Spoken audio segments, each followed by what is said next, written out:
Hey, this is Mike Nekta in New York City Diamond District. Hello.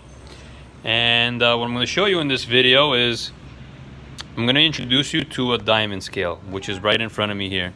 It's a diamond scale. It's very sensitive. As you can see, the last number is jumping because I have the air conditioner on and there's some slight vibrations. But usually we're going to measure diamonds down to the 100th of a carat, so that third space is extra. Anyway, so we see we're at 0. Tear it out. Pull this dish out. It's negative 733 carats because that's pretty much, I guess, how much this stainless steel plate weighs. Anyway, here are the diamonds. This is a parcel of diamonds. I've weighed it before. It should weigh about 6.30 something carats. There you go. Carefully place the diamonds in this little stainless steel dish. Okay. Close that. So all those diamonds there weigh 6.36 carats of diamonds. We're not really interested in that number there. There you go.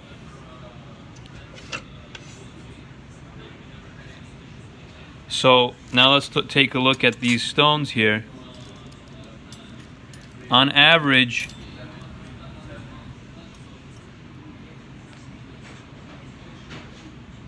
can you see that? Hold on. Hold on one second. What am I doing? Okay, there. So what we're looking at here is a bunch of round diamonds. They all pretty much have the same measurements in millimeter. Where am I?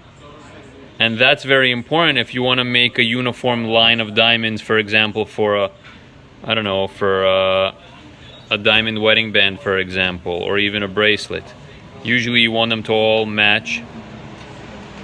So the measurements are important, but what I want to express to you is this diamond's exact weight may not be exact to this diamond's weight. And that's not as important as having them match in the diameter. Okay, and let's just see if that actually is true.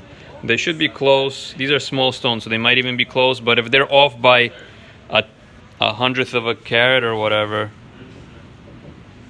Okay, I don't have the dish in there right now, so I'm gonna tear out, pick up one,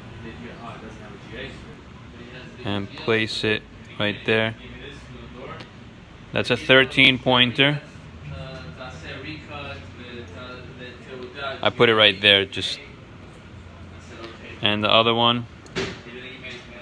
See, and the other one is 12.8, and the other one was 13.6. But the total carat weight at that point would be more important. Total carat weight of the finished piece. And each one, I would say, averages out to be about 13 points based on these two here. They're upside down right now with the culet facing up. But I hope I just clarified some things and was able to get you to understand what carat weight is and how to use a scale. Same idea would apply, for example, if you're trying to match two larger diamonds. If you're trying to match two larger diamonds for diamond studs, right? Let's say you're looking for 2 carat total or whatever. They don't both have to be exactly 1 carat. What's more important is to have the diameters match perfectly. So if one's a 1.02 and the other one's a 1.05, it's not the end of the world. It's fine. They're considered a match.